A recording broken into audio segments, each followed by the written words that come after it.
The Sneetches. Now, the star-belly Sneetches had bellies with stars. The plain-belly Sneetches had none upon theirs.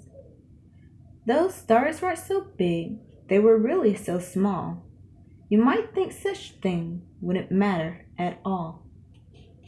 But because they had stars, all the star-belly Sneetches would brag, "We are the best kind of Sneetch on the beaches." With their snoots in the air, they would sniff and they'd snort. "We'll have nothing to do with the plain belly sort." And whenever they met some, when they were out walking, they'd hike right on past them without even talking. When the star-belly children went out to play ball, could a plain belly get in the game? Not at all. You only could play if your bellies had stars, and the plain belly children had none upon theirs. When the star-belly Sneetches had Frankfurter roast, or picnics or parties, or marshmallow toast, they never invited the plain-belly Sneetches. They left them out cold in the dark of the beaches. They kept them away, never let them come near, and that's how they treated them year after year. Then, one day, it seems, while the plain-belly Sneetches were moping and doping along on the beaches, just sitting there wishing their bellies had stars, a stranger zipped up, in the strangest of cars. "My friends," he announced in a voice clear and keen, "my name is Sylvester McMonkey McBean, and I've heard of your troubles. I've heard you're unhappy, but I can fix that. I'm the fix-it-up chappie. I've come here to help you. I have what you need, and my prices are low, and I work at great speed. And my work is 100% guaranteed."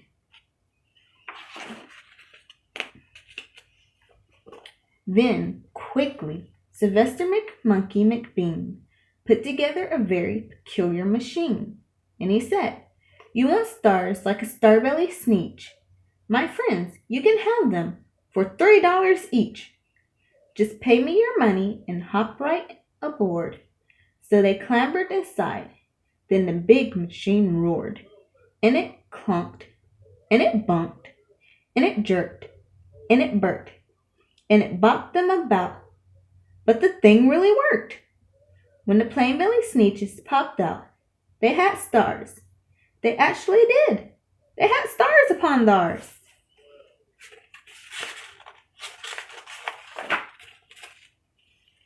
Then they yelled at the ones who had stars at the start, "We're exactly like you. You can't tell us apart.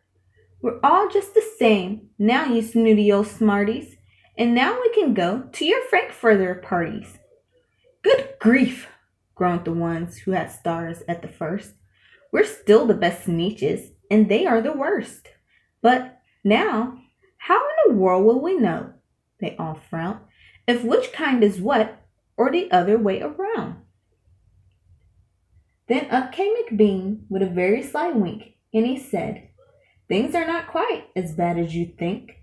So you don't know who's who. That's perfectly true. But come with me, friends. Do you know what I'll do? I'll make you, again, the best Sneetches on beaches, and all it will cost you is $10 eaches." "Belly stars are no longer in style," said McBean. "What you need is a trip through my star-off machine. This wondrous contraption will take off your stars, so you won't look like Sneetches who have them on theirs." And that handy machine, working very precisely, removed all the stars from their tummies quite nicely. Then, with snoots in the air, they paraded about, and they opened their beaks, and they let out a shout. "We know who's who! Now there isn't a doubt. The best kind of Sneetches are the Sneetches without." Then, of course, those with stars all got frightfully mad. To be wearing a star was frightfully bad. Then, of course, old Sylvester McMonkey McBean invited them into his star-off machine.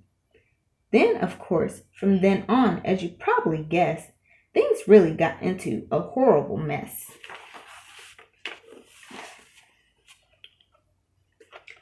All the rest of that day, on those wild screaming beaches, the fix-it-up chappie kept fixing up Sneetches. Off again, on again, in again, out again. Through the machines they raced round and about again, changing their stars every minute or two. They kept paying money, they kept running through, until neither the plane nor the star bellies knew whether this one was that one, or that one was this one, or which one was what one, or what one was who. Then, when every last cent of their money was spent, the fix-it-up chappie packed up and he went. And he laughed as he drove in his car up the beach. They never will learn. No, you can't teach a Sneetch. But McBean was quite wrong. I'm quite happy to say that the Sneetches got really quite smart that day. The day they decided that Sneetches are Sneetches, and no kind of Sneetch is the best on the beaches.